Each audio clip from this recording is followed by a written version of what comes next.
एक समय की बात है। श्री कृष्ण और सुदामा दोनों गुरुकुल में साथ पढ़ते थे। उनकी दोस्ती बहुत गहरी थी। न कोई बड़ा न कोई छोटा, बस सच्चा प्रेम। गुरुकुल में जीवन बहुत सरल था। कभी कभी खाने के लिए भी कुछ खास नहीं होता था। एक दिन गुरु माता ने सुदामा को थोड़े से चिवड़े यानी पोहे दिए ताकि वो और कृष्ण मिलकर खा लें। लेकिन रास्ते में चलते चलते सुदामा को भूख लग गई और उन्होंने धीरे धीरे वो चिवड़े अकेले ही खा लिए। कृष्ण सब समझ रहे थे, लेकिन उन्होंने कुछ नहीं कहा, बस मुस्कुराते रहे। समय बीतता गया। कृष्ण द्वारका के राजा बन गए और सुदामा बहुत गरीब ब्राह्मण। घर में खाने को भी नहीं था। एक दिन सुदामा की पत्नी ने कहा, तुम अपने मित्र कृष्ण के पास जाओ। पहले तो सुदामा हिचकिचाए, लेकिन फिर मान गए।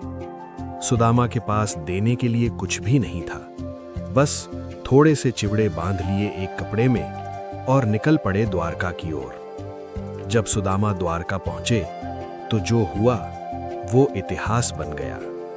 राजा कृष्ण अपने सिंहासन से दौड़ते हुए आए और अपने गरीब मित्र को गले लगा लिया। उनकी आंखों में आंसू थे। कृष्ण ने सुदामा के पैर धोए, उन्हें अपने सिंहासन पर बैठाया। पूरा महल ये देखकर हैरान था। फिर कृष्ण ने कहा, मित्र, मेरे लिए क्या लाए हो? सुदामा शर्माने लगे। वो चिवड़े छुपाने लगे, लेकिन कृष्ण ने छीन कर वो चिवड़े खा लिए।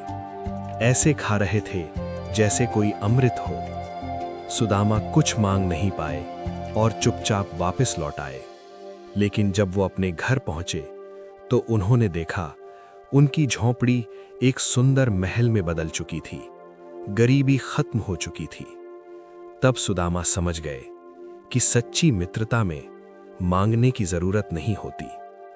जहां सच्चा प्रेम होता है, वहां शब्दों की जरूरत नहीं होती। भगवान खुद सब समझ जाते हैं।